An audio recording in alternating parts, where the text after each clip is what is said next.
Hello students, previously we saw the case number 2 x raised to m y raised to n, which is a homogeneous linear partial differential equation, and this time this lecture case number 3 discuss करना है। Case number 3 क्या है? sin ax plus by और cos ax plus by। That means ये last case है।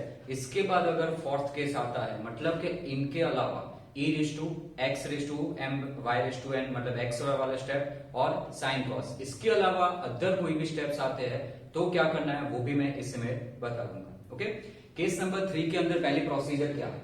Simple है, pi का formula थोड़ा चेंज हुआ है। चेंज नहीं हुआ, एक्चुअल में यहाँ पे हम डी और कॉमा डी डैश लिखते थे, मतलब डी और डी डैश वाले टर्म्स के जो फंक्शन होते हैं वो यहाँ पे मैंने सीधा लिख दिया है कि कौन से टाइप के फिक्स्ड है कि आपके जो भी नंबर्स आएंगे वो इस टाइप के होंगे, D square D D dash और डी डैश स्क्वायर, यानी फिक्स्ड आपका इसी टाइप का इक्वेशन आएगा। ओके, ये लिखने का रीजन, एक्चुअल रीजन ये है, डी स्क्वायर को आपको रिप्लेस करना है माइनस ए स्क्वायर से। हमने केस नंबर 1 में देखा था कि अगर कैपिटल डी है तो हम रिप्लेस किससे करते थे? वो स्मॉल ए से, और डी डैश को रिप्लेस करते थे बी के। तो सेम जैसे यहां पे रिप्लेस करते थे वैसे ही यहां पे करना है, बट 3 के अंदर डी स्क्वायर की जगह minus A square, D dash square की जगह माइनस बी स्क्वायर, इन दोनों के जैसा, और बीच वाला स्टेप डी डी डैश की जगह माइनस ए बी। स्क्वायर है तो स्क्वायर लेना है, और नॉर्मल टर्म है तो नॉर्मल टर्म लेना है। यहाँ पे डी था तो ए भी आया, डी डैश था तो बी भी आया। ओके, सो सिंपल कैलकुलेशन है, डी के साथ ए आएगा, डी डैश के साथ बी आएगा, यहाँ पे दोनों आएंगे क्योंकि दोनों आएगा, सब में माइनस होना चाहिए। एंड सेकंड थिंग खास ध्यान रखना, ये माइनस है वो स्क्वायर के साथ कनेक्टेड नहीं है, मतलब कि अगर मैं इसकी वैल्यू लिखूं रिप्लेसमेंट में तो इस तरीके से आएगी, ना कि ऐसे। ओके, ये होता है -2 का होल स्क्वायर, इसमें माइनस का स्क्वायर होके वो प्लस बन जाता है, सो आंसर +4 हो जाता है। बट अभी ये सपोजिशन में इस टाइप का आएगा, यानी सिर्फ 2 स्क्वायर होगा, माइनस का माइनस एज इट इज रहेगा। सो ये खास ध्यान रखना, रिप्लेसमेंट के टाइम पे माइनस आपका साथ में ही रहेगा, माइनस का स्क्वायर नहीं होगा। ओके, सो पहले आपको रिप्लेसमेंट करना है, आफ्टर रिप्लेसमेंट करूं अगेन, जैसे केस नंबर 1 के अंदर था कि अगर आंसर नॉट इक्वल टू 0 है देन आपका वो आंसर फाइनल हो जाएगा। बट अगर इज इक्वल टू 0 मिला तो क्या करना है? तो उसके बाद आपको ये टर्म फैक्टराइज करना है, मतलब वो जो D square D D dash वाला जो भी टर्म होगा वो फैक्टराइज करो। सीएफ फाइंड करने के लिए ऑलरेडी आपने एम फॉर्म में उसको फैक्टराइज किया होगा, बस एम फॉर्म की जगह वो डी डी डैश वाला फॉर्म लिख दो तो ऑटोमेटिकली फैक्टराइज हो जाएगा। आफ्टर दैट आपको सिंप्लीफाई करना है, सिंप्लीफाई करने के लिए ये फॉर्मूला है। दैट मीन्स अगर इसका आंसर, ये जो फाइंड करते हो इसका आंसर 0 मिल जाता है तो आपको ये फॉर्मूला अप्लाई करना है। आप फैक्टराइज करोगे तो आपके पास ऐसे फैक्टर होंगे, या तो माइनस वाला या प्लस वाला। करना क्या है? सिंपल, आपके पास जो भी फंक्शन होगा, जैसे ये है तो उसमें वो फंक्शन का इंटीग्रेशन करना है। अगर साइन है तो साइन यहाँ पे एज इट इज रहेगा, ax प्लस by है तो एज इट इज, उसके अंदर खाली x वाले टर्म्स है, यानी y रिप्लेस हो जाएगा किससे? c minus M x. ये आया कहां से? Simple, c minus M x step है वो इसके ऊपर से बनेगा, मतलब d की जगह c, m as it is, और x की d डैश की जगह x आ जाएगा। तो बस ये रिप्लेसमेंट आपको यहाँ पे कर देना है। ये रिप्लेसमेंट हो जाए उसके बाद इंटीग्रेशन कर दो, आपका फाइनल आंसर आ जाएगा। एंड सेकंड थिंग, m यहाँ पे मैंने जनरल फॉर्म में लिखा है, वहां पे आपके पास फैक्टर ही होगा, मतलब 2 3 4 5 ऐसे कोई वैल्यू होगी। अगर प्लस है तो प्लस के साथ रिप्लेस होगा, माइनस होगा तो माइनस के साथ। रिप्लेसमेंट करने के बाद आपका last answer x and y दोनों फॉर्म में होना चाहिए, तो वापस आपको रिप्लेस करना पड़ेगा, c is equal to y plus M x. सीधा कैलकुलेशन है, ये अलग तरीके से नहीं बना। आपने y की जगह क्या रिप्लेस किया है? c minus M x. Okay, यानी कि c minus M x is equal to, आपने ये y की जगह c माइनस एम एक्स लिखा है, तो इसमें से मैं c की वैल्यू बनाऊं तो ये इस साइड जाएगा, यानी क्या बन जाएगा? Plus M x. इस तरीके से ये फॉर्मूला बना। ओके, सो ये दोनों वैल्यू सेम ही है, अलग डिफरेंट याद मत रखना। सिर्फ इतना याद रखो कि y की जगह मुझे यहाँ पे जो वैल्यू होती है वो रिप्लेस करना है c और x फॉर्म में। आफ्टर रिप्लेसमेंट इसके ऊपर से आपको c की वैल्यू रिप्लेस करनी है। ओके, ये एग्जैक्टली मैं आपको सम के अंदर समझाता हूं। क्वेश्चन है example number 1, solve D square D D dash. Equation दिया है, साइन है, राइट हैंड साइड से पता चल जाएगा आइडेंटिफिकेशन के साइन वाला आपका यहाँ पे कैसा आएगा। सो सॉल्व करते हैं। First of all we have to find CF। So equation already auxiliary form में ही है, तो डायरेक्टली ऑक्सिलरी इक्वेशन बनाओ। So here auxiliary equation is D की जगह m, so m square plus d की जगह m, d डैश 1 मेंशन करना है मतलब इग्नोर करना है, माइनस 6 d डैश काउंट नहीं करना है, इज इक्वल टू 0। इसको फैक्टराइजेशन में कन्वर्ट करो तो फैक्टर क्या मिलेंगे, m plus 3 m minus 2, 3 into minus 2 minus 6, 3 minus 2 करो तो प्लस 1 मिलेगा, यानी दोनों तरीके से satisfy. So m is equal to root मिलेगा minus 3 and plus 2 which is distinct यानी कि डिफरेंट रूट है। सो दैट मीन्स के यहां पे CF आपका डिफरेंट वाला ही आएगा। So CF is equal to 5 1 y minus 3x plus 5 2 y plus 2x। Done, CF हो गया। अब PI फाइंड करो। सो PI के लिए ये फॉर्मूला है, वैसा ही फॉर्मूला लिखने की जरूरत नहीं है, डायरेक्ट करो। सो डी स्क्वायर वाला जो इक्वेशन है वो यहां पे पहले लिखता हूं, D square plus D dash minus 6 D dash square into right hand side जो है आपकी sign 2x plus y। Clear, इतना आ गया। अब क्या करना है आपको, रिप्लेसमेंट करना है। तो ये रिप्लेसमेंट आपको करना है यहां पे, और आंसर क्या देता है वो चेक करो। सो अगेन रिप्लेसमेंट करने से पहले आपको चेक करना पड़ेगा। ओके, तो रिप्लेसमेंट क्या आएगा वो यहां पे लिख दो, take D square is equal to minus A square, A मतलब x के आगे की वैल्यू 2 है तो माइनस 2 स्क्वायर, डी डैश, चलो ऐसा है तो पहले डी डैश स्क्वायर लिख दो, D dash square is equal to minus B square, B मतलब y के आगे की वैल्यू कोई नहीं है मतलब 1 स्क्वायर होगा। Okay, and D dash is equal to A की value without square minus as it is, A की वैल्यू 2 और b की value without square and minus, so 1। Okay, अगर ये दिक्कत लगे तो सिंपल साइड में लिख देना कि आपका a और b क्या है, a है आपका 2 और b है आपका 1, फिर इसके बाद ये रिप्लेसमेंट कर दो। ओके, तो ये रिप्लेसमेंट मैं करूं तो आपका आंसर ये वाला कौन सा मिल रहा है चेक करो, रफली चेक करना।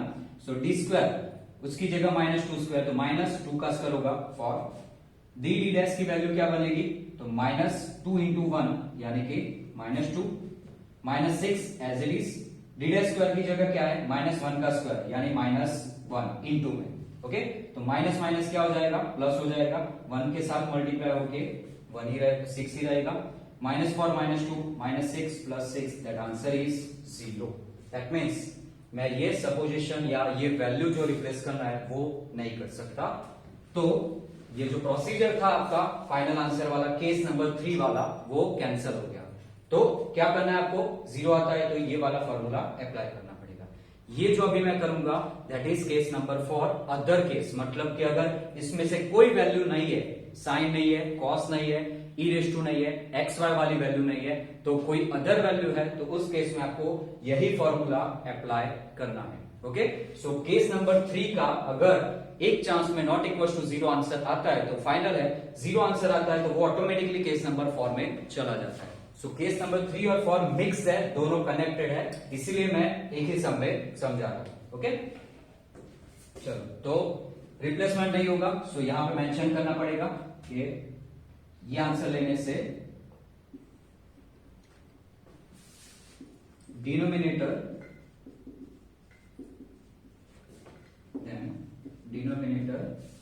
इज 0, ये मेंशन कर दो कि डिनोमिनेटर 0 होगा। थर्ड केस कैंसिल, अब फोर्थ केस आ जाएगा। तो फोर्थ केस के लिए आपको ये फॉर्मूला अप्लाई करना है। फॉर्मूला अप्लाई करने से पहले ये फैक्टर फॉर्म में होना चाहिए, मतलब ओनली डी और डी डैश फॉर्म में। तो फैक्टर फॉर्म में कन्वर्ट करो, ऑलरेडी आपने फैक्टराइजेशन किया हुआ है। ओके, इसी को करना है। तो m की जगह हम यहां पे क्या करते थे, d की जगह m लेते थे, सेम वापस यहां पे क्या हो जाएगा, d, m की जगह d लिखो प्लस 3 और पीछे लगा दो d डैश, क्योंकि हम 1 को काउंट d डैश के तरीके से करते थे। तो इसके ऊपर से डायरेक्ट बनाओ d प्लस 3 d डैश। वैसे ही यहां पे क्या बनेगा, d माइनस 2 d डैश। अगर इनकेस ये नहीं करना तो ऑफिशियली जैसे आप फैक्टराइज करते हो वैसे करोगे तो भी सेम ही आएगा, पर वो टाइम वेस्ट करने की जरूरत ना पड़े, इसलिए मैंने डायरेक्टली इसके ऊपर से बताया। ओके, इनटू आपका जो टर्म है वो sine 2x plus y। Okay, सम यहां पे कंटिन्यू में ही चल रहा है।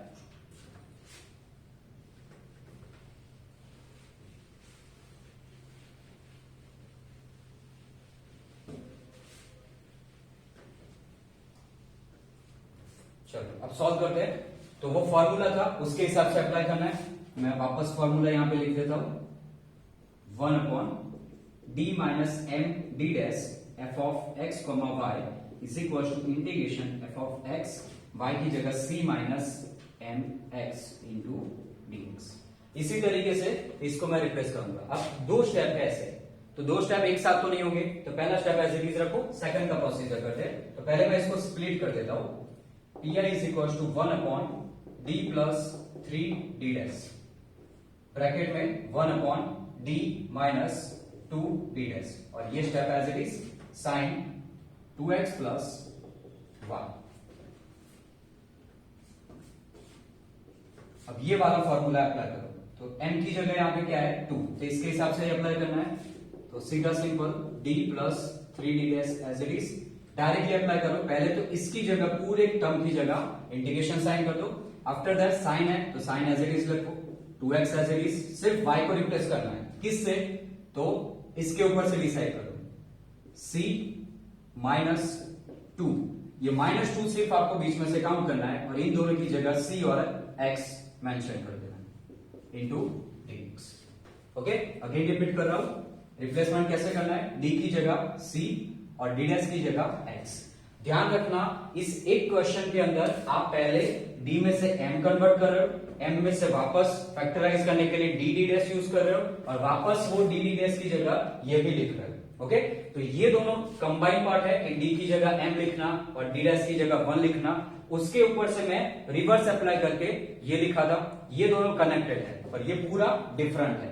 सो सिर्फ इतना याद रखो कि ये फॉर्म यहां पे आना चाहिए c और x टर्म के अंदर, यानी कि ये -2 वैल्यू बीच में रहेगी, बाकी ये c और x फिक्स रहेगा। ओके, चलो अब इंटीग्रेट करते हैं, 1 upon D plus 3 D dash, sine का इंटीग्रेशन करो, पहले इंटीग्रेशन करने से पहले simplify, plus 2x minus 2x cancel, so integration answer आएगा सिर्फ sine into C into dx।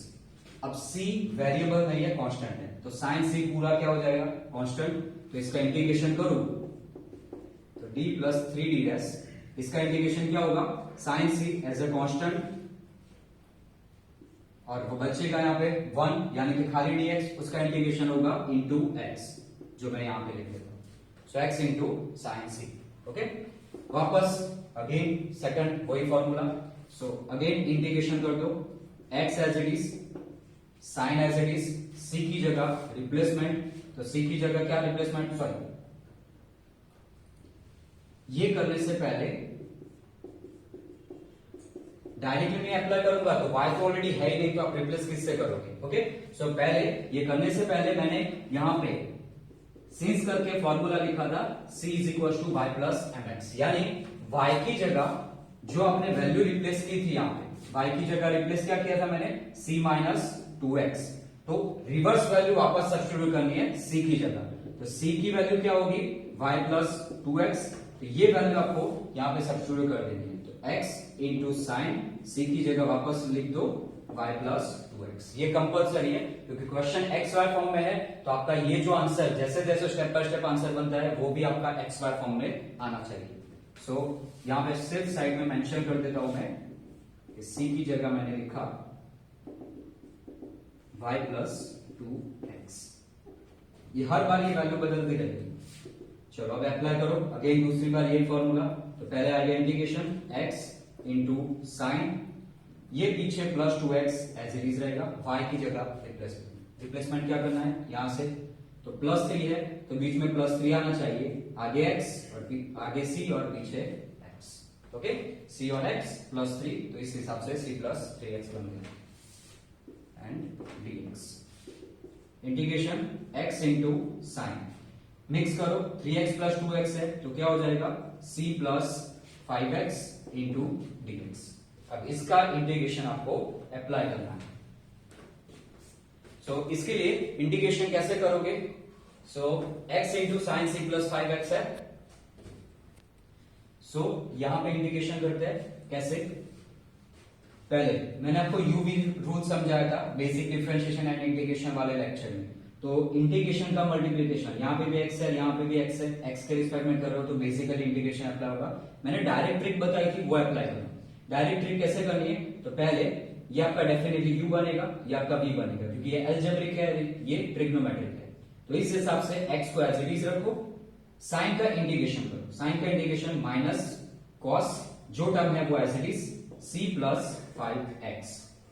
फिर स्पीड मैंने समझाई थी, तो c इज अ कांस्टेंट, इसका डिफरेंशिएशन 0, 5x का करूं तो x का 1 हो जाएगा, 5 बचेगा। पर स्पिरिट का जो आंसर आता है वो हम कहां पे लिखते हैं? इंटीग्रेशन में नीचे। इतना हो गया। अब इसी के ऊपर से आगे अप्लाई करो, अब इसको भूल जाओ। तो माइनस x का करो डिफरेंशिएशन, वो होगा 1। इसी स्टेप का इंटीग्रेशन करो, यानी कि इसका 2 बार इंटीग्रेशन हो जाएगा। तो इसका अगेन इंटीग्रेशन करो, minus as it is cos का होगा sine c plus 5x as it is upon 5 already है, अगेन इसमें से स्पिरिट में से 5 आएगा, तो 5 इंटू 5 टोटल 25। आगे स्टेप नहीं होगा क्योंकि 1 का आगे डिफरेंशिएशन हो जाएगा 0, मतलब आगे इसका कोई स्टेप नहीं आएगा। तो नेक्स्ट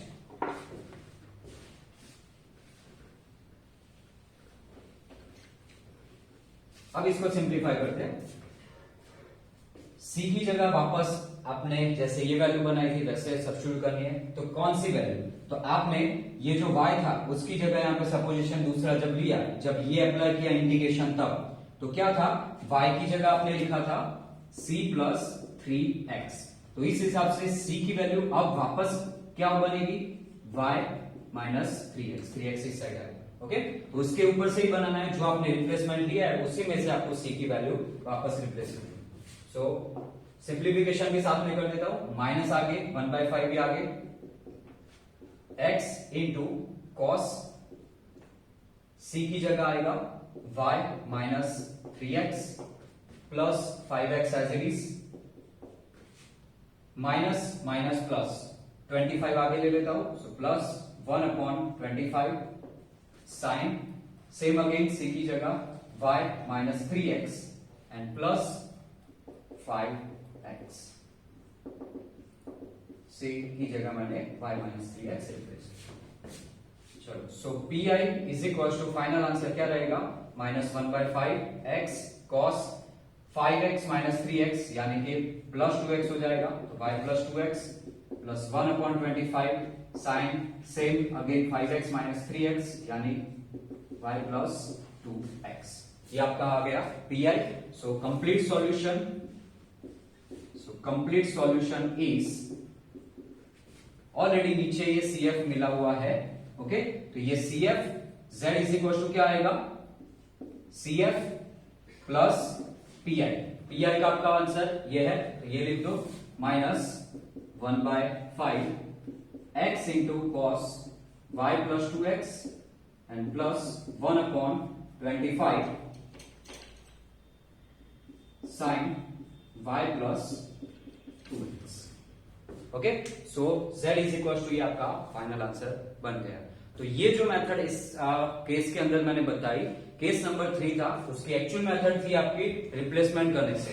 अगर उसका आंसर 0 नहीं मिलता तो वही आपका फाइनल आंसर बन जाता और वो केस नंबर 3 कंप्लीट हो जाता। बट आंसर 0 मिला, तो ये जो मैंने अप्लाई किया that is the case number 4 कि अदर अगर कोई भी वैल्यू आती है या इन तीनों में से कोई भी केस अप्लाई नहीं होता, तब ये लास्ट में आपके पास ऑप्शन बचता है। ओके, सो इनकेस अगर एग्जाम में कोई अदर वेरिएबल या अदर वैल्यू आती है तो आपको यही केस अप्लाई करना है। आई होप आप लोगों को समझ में आया होगा। इनकेस अगर कोई क्वेरी है तो व्हाट्सएप या कॉल करके मुझे पूछ सकते हो। Thank you so much.